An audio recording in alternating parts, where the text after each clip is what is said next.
Students, hello students. I am a lecturer. So in this video we have studied about the supply chain management, a total cost approach. That is a unit number 5 of supply chain management. सो इसमें हम supply chain management की total cost approach के बारे में पढ़ेंगे कि वो क्या होता है, कौन सी कॉस्ट होती है और कैसे जो है हम रिड्यूस कर सकते हैं उसको सप्लाई चेन में, या फिर इसको जो है लॉजिस्टिक कॉस्ट भी जो है वो बोला जाता है। So let's start. फर्स्ट आता है कि मीनिंग क्या है मेरा टोटल कॉस्ट अप्रोच का सप्लाई चेन मैनेजमेंट में। मैंने यहाँ पर इसको डिवाइड करके लिखा है कि जो टोटल कॉस्ट है पहले वो क्या होता है, वो जो है it refers to the total expenses incurred in reaching a particular level of output if such total cost is divided by the quantity produced, average or unit cost is obtained। कि जो टोटल कॉस्ट है वो refers करता है एक total expenses जो हमने incurred किए हैं एक पर्टिकुलर लेवल ऑफ आउटपुट तक पहुंचने के लिए। इफ़ अगर टोटल कॉस्ट को अगर हम डिवाइड कर देते हैं अपनी जितनी भी मैंने क्वांटिटी प्रोड्यूस करी है उसमें, या फिर जो मेरी एवरेज आई है, या फिर जो मेरी यूनिट कॉस्ट है उसमें हम उसको कैसे ऑब्टेन कर रहे हैं, तभी जो है हम एक पर्टिकुलर लेवल ऑफ आउटपुट तक जो है वो पहुंच पाते हैं। उसको बोला जाता है इसमें टोटल कॉस्ट। फिर नेक्स्ट आता है इसमें कि टोटल कॉस्ट अप्रोच का क्या मतलब होता है।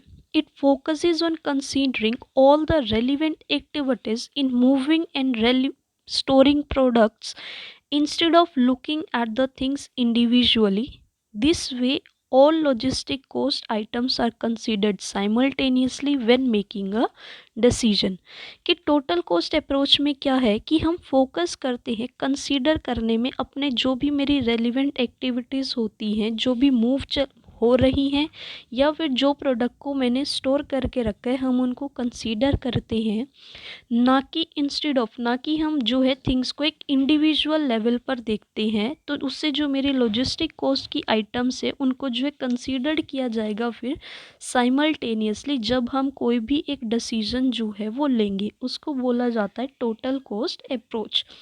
अब नेक्स्ट आता है कि टोटल कॉस्ट का कंसेप्ट जो है वो सप्लाई चेन मैनेजमेंट में वो उससे क्या मतलब होता है। तो मैन्युफैक्चरर्स जो हैं वो यूजुअली डिफाइन करते हैं सप्लाई चेन कॉस्ट को यूज़ करने के लिए टोटल कॉस्ट की ऑनरशिप क्या है उसमें जो है वो यूज़ करते हैं सप्लाई चेन। तो जो टोटल कॉस्ट है मेरी ऑनरशिप की, उसको डिफ़ाइन किया जाता है कि वो जो है एक मेरा कॉम्बिनेशन है परचेज़ करने का और एक्विजिशन करने का प्राइस का, किसके ऊपर, गुड्स और सर्विसेज के ऊपर। सो दिस उसमें जो है हम ऐड कर देते हैं अपनी एडिशनल कॉस्ट को।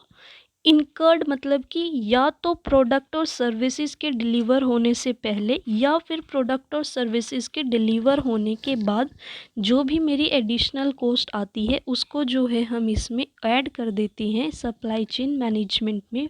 ये होता है मेरा टोटल कॉस्ट का कंसेप्ट कि सप्लाई चेन मैनेजमेंट में टोटल कॉस्ट क्या होता है। जो टोटल कॉस्ट का कंसेप्ट जो है वो एक की है और वो उसको इफ़ेक्टिवली मैनेज करना पड़ता है हमें लॉजिस्टिक के प्रोसेस में। तो जो इफ़ेक्टिव सप्लाई चेन मैनेजमेंट जो है वो मेरी हेल्प करती है रिड्यूस करने में, मेरी जो भी टोटल कॉस्ट आई है आइटम की एक्विजिशन पर उसमें मेरी हेल्प करती है कि मैं उसको जो है रिड्यूस कर दूँ। और जो अपॉर्चुनिटी होती है मेरे पास रिडक्शन की टोटल कॉस्ट में वो लाई करती है मेरी सप्लाई चेन की पैकेजिंग पर, उसकी फॉरवर्डिंग पर, उसकी मैं ट्रांसपोर्टेशन कैसे कर रही हूँ, उसकी स्टोरिंग को हैंडल कैसे कर रही हूँ उसमें। तो जो ऑर्गेनाइजेशन का गोल होता है वो होता है कि वो रिड्यूस करती है अपने टोटल कॉस्ट के लॉजिस्टिक की एक्टिविटीज़ को, रादर कि इंस्टेड कि वो हर एक एक्टिविटी पर जो है वो फोकस करे, वो पूरी की पूरी टोटलिटी ऑफ एक्टिविटीज़ पर जो है फोकस करती हैं। तो ये होता है मेरा total cost concept in supply chain management. So I hope आपको ये समझ आया होगा। नेक्स्ट आता है कि मेरे कंपोनेंट्स क्या हैं मेरे टोटल कॉस्ट अप्रोच के। फर्स्ट आता है इसमें इन्वेंट्री कॉस्ट। इन्वेंट्री कॉस्ट का क्या मतलब होता है। It refers to the goods and materials that a business hold for the ultimate goal of resale, production and utilization. कि ये रेफर्स करता है कि ये मेरे गुड्स और मटेरियल्स जो भी मेरे बिजनेस में मैंने होल्ड करके रखे हैं, उनके एक अल्टीमेट गोल होता है कि हम उनको रीसेल करें, उनकी प्रोडक्शन करें और उनका जो है इफ़ेक्टिवली यूटिलाइज करें. It composes all the expenses associated ordering, holding and managing the inventory or stock level of the product based business. The cost of inventory usually include the purchase cost and the cost of shipping and duties which the purchaser usually pay. कि ये जो है encompasses करता है मेरी सारे के सारे एक्सपेंसेस को, जो भी मुझे ऑर्डरिंग करने में या फिर प्रोडक्ट को होल्ड करने में या फिर एक स्टॉक लेवल का जो प्रोडक्ट है वो उस पर बेस्ड होता है, उसमें मुझे कौन से एक्सपेंसेस जो है वो मुझे एसोसिएट करने पड़ रहे हैं. और जो मेरी कॉस्ट है इन्वेंट्री की, वो यूजुअली उसमें क्या इंक्लूड होता है, मेरी परचेज़ की कॉस्ट इंक्लूड होती है, मेरी शिपिंग की कॉस्ट इंक्लूड होती है, उसमें मेरी ड्यूटीज़ इंक्लूड होती हैं, जो भी एक परचेज़र ने यूजुअली जो है पे करी होती हैं, वो सब जो है मेरा इन्वेंट्री कॉस्ट में क्या है इंक्लूड होता है. तो ये था इन्वेंट्री कॉस्ट. सेकंड आता है इसमें transportation cost. It refers to all the expenses related to the transportation of raw material, finished products and employees. It's the money behind making sure all moving parts get where they need to be so our customers get their product and services on time. कि transportation cost में वो सारे expenses आते हैं जो मेरी transportation से related होते हैं, या तो प्रोडक्ट के रॉ मटेरियल से रिलेटेड या मेरे फिनिश प्रोडक्ट से या एम्प्लॉयज़ के ट्रांसपोर्टेशन से रिलेटेड जितने भी मेरे एक्सपेंसेस होते हैं वो मेरे ट्रांसपोर्टेशन में आते हैं. और जो इसके पीछे की मनी होती है वो श्योर करती है कि सारे के सारे जो कस्टमर्स हैं वो मेरे प्रोडक्ट से सेटिस्फाई हों और उन्हें जो है ऑन टाइम पर अपना प्रोडक्ट और सर्विसेज जो है वो मिल रही हों. इसको बोला जाता है ट्रांसपोर्टेशन कॉस्ट. नेक्स्ट आता है इसमें थर्ड, स्टोरेज या फिर warehousing cost. They are the amount of money incurred as a result of storing inventory. The cost could be direct or indirect money spent on the storage of goods. The storage cost may include cost for space, rent, electricity, software, depreciation and warehouse personnel. कि जो amount है मेरी money की वो इनकर करती है किसके ऊपर, कि मेरी क्या रिज़ल्ट है इन्वेंट्री को स्टोर करके रखने का वो. और जो कॉस्ट होती है, जो मेरी स्टोरेज और वेयर हाउसिंग कॉस्ट है, वो कुड भी जो है वो डायरेक्ट और इनडायरेक्ट मनी जो है वो मैं स्पेंड कर रही होती हूँ अपनी स्टोरेज ऑफ गुड्स के ऊपर.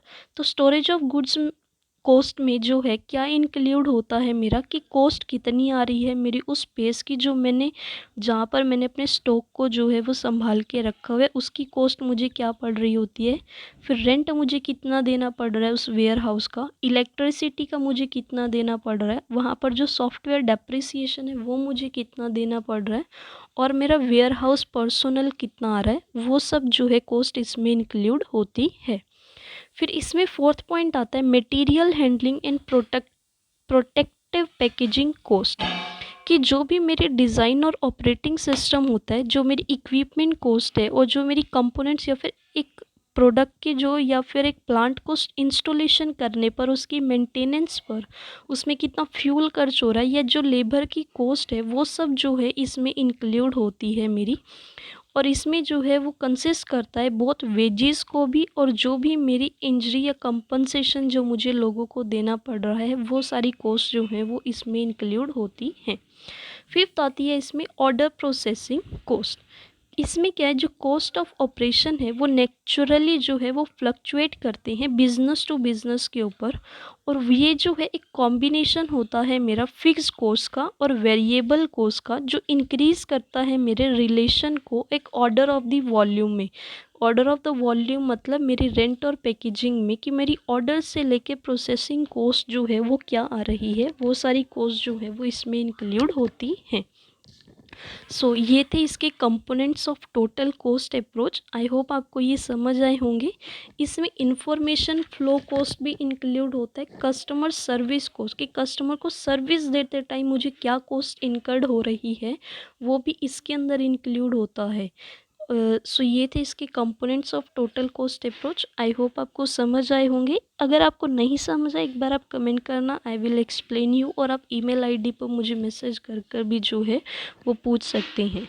सो नेक्स्ट अब इसमें आता है कि how to reduce supply chain, कि हम कैसे जो है सप्लाई चेन को जो है वो रिड्यूस कर सकते हैं, या फिर सप्लाई चेन की जगह लॉजिस्टिक कॉस्ट भी आ गया, वो भी जो है इसका आंसर होगा। सो फर्स्ट पॉइंट जो है वो इसके अंदर आता है यूज़ ऑफ अल्टरनेट या फिर डिफरेंट मोड ऑफ ट्रांसपोर्टेशन, हम इसको कुछ भी बोल सकते हैं। तो जो मेरी ऑफसेट कॉस्ट होती है कंपैरिजन करने की, वो वेरियस मोड ऑफ ट्रांसपोर्टेशंस में होती है। तो जो इंटरमोडल ट्रांसपोर्टेशन होता है वो मेरा एक अनदर ऑप्शन होता है, जो कि एक बेस्ट वे होता है बजट को स्टे करने का और उसके ऑन टाइम पर रखने का।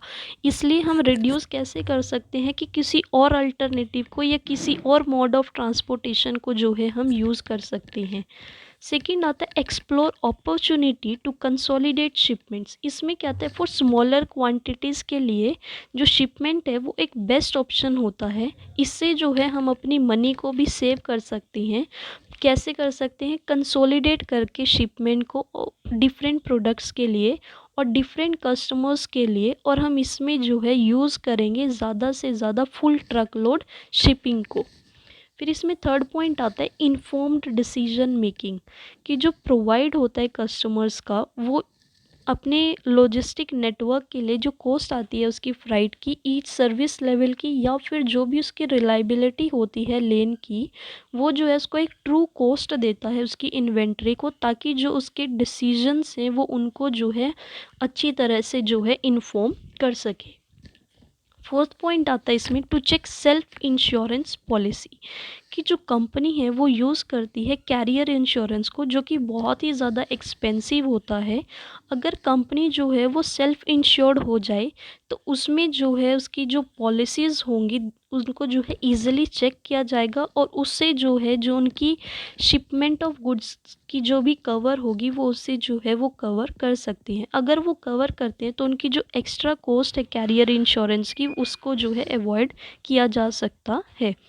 फिफ्थ पॉइंट आता है इसमें focus on eliminating the uncertainty of transit time. If अगर जो सर्टेनिटी है ट्रांजिट टाइम की उसको एलिमिनेट करना है तो हमें जो है रिसीव करने पड़ेगा पार्टीज़ का मटेरियल टाइम के ऊपर, और फिर हमें उसमें जो है प्रीमियम फ्राइट की ज़रूरत नहीं पड़ेगी। उसमें जो है हम बफर ऑफ इन्वेंट्रीज को बिल्ड कर सकते हैं, और जो ऑर्डर है उनकी जो क्वांटिटी है वो और ज़्यादा ले सकते हैं, जिससे मेरी जो अनसर्टेनिटी है ट्रांजिट टाइम की वो एलिमिनेट हो जाएगी। फिर इसमें सिक्स्थ पॉइंट आता है ऑटोमेट कंप्लाइंस प्रोसेसेस। इसमें क्या आता है, टू स्पीड अप करने के लिए साइकिल टाइम को जो भी एसोसिएटेड कंपनी है वो इम्प्लीमेंट करती है एक सॉफ्टवेयर, और वो सॉल्यूशन देती है ऑटोमेट ट्रेड कंप्लाइंस का, जैसे कि वो डॉक्यूमेंट्स की प्रेपरेशन वगैरह करती है। तो इसका रिज़ल्ट जो है वो थोड़ा सा डिले हो जाता है एक बॉर्डर क्रॉसिंग के लेवल तक आकर। तो जो रिज़ल्ट होता है इसका वो ऑन टाइम डिलीवरी दे देता है हमें, और एडिक्वेट इन्वेंट्री लेवल दे देता है, और इसमें जो है मेरे कस्टमर्स की जो सेटिस्फेक्शन होती है वो भी फुली इम्प्रूव्ड हो जाती है।